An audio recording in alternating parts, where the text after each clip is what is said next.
কোথায় রে? ওই সালাম চাচার পুতুল ভুঁয়ে। ঠিক আছে চ। কি গো জামাই, কোথায় যাচ্ছ?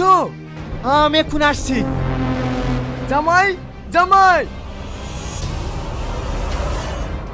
আমি তখনই বলেছি এরকম পাগলা ছেলের সাথে বিয়ে দিও না।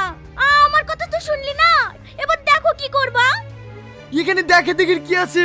দেখ ওর বাপকে, এরকম পাখি ভক্ত পাগলা ছেলের সাথে বিয়ে তো দেবই না।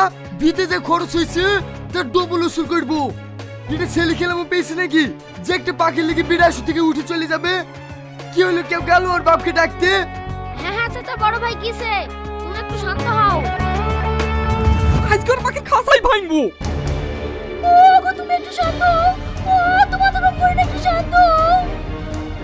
এই ও মানুষ, তুই বিয়ের আসর থেকে বাড়ি গেছি কেন তাই বল। তুই এসছি, তোর কিছু বলি রে? এই দেখো আব্বা, আমি না গেলে এত সুন্দর পাখিটা মরে যেত। এই পাখি মারলো তো তোর কি রে? ও গো, তুমি ছেলেটাকে মেরে ফেলবে নাকি? ছাড়ো ছাড়ো, ও মরছে, বকার মারি না, ছাড়ো। ছাড়ো তো ভাই, তুমি কি পাগল হয়ে গেলা? ছেলেটা মরে যাবে যে। মরুক, ওরকম ছেলে থাকার থেকে না থাকাই ভালো। সারাদিন পাগলার মতন পাখির পেছনে ছুটে ছুটে বেড়াবে আর আমাকে অপমান শুনতে হবে।